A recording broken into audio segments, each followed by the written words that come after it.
ராட்சசனது சகாயத்தால் எனது சக்தி அஸ்திரத்தை பறித்தாய் அர்ஜுனா. இதுவும் வாசுதேவரின் சூழ்ச்சியாய் இருக்க வேண்டும். ஐவருடைய உயிரை காக்க வேண்டும் என்று 6 உயிர் கொண்டவரை இழக்க துணிந்தீர்களே. ஆனால் என்ன, சக்தி அஸ்திரமின்றியே உன்னை வீழ்த்த இயலும் அர்ஜுனா. என்னுடன் துவந்த யுத்தம் புரி. மாதவா, அது தம்முடைய திட்டம்தானா?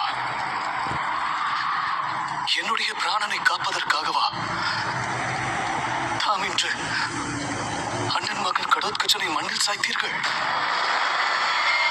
ஆம் பார்த்தா, சக்தி அஸ்திரம் பிரயோகிக்கப்பட வேண்டியது அவசியமானது.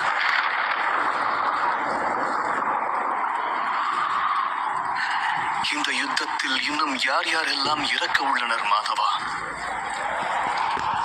நீயும் இறக்க நேரலாம், நானும் மடிந்து வீழலாம்.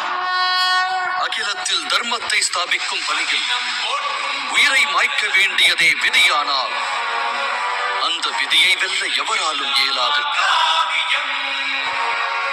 அதோடு வாழ வேண்டியவர் எவரோ அவர்கள் வீழ்ந்தோரை எண்ணி வேதனை தீயில் வாழத்தான் வேண்டும்.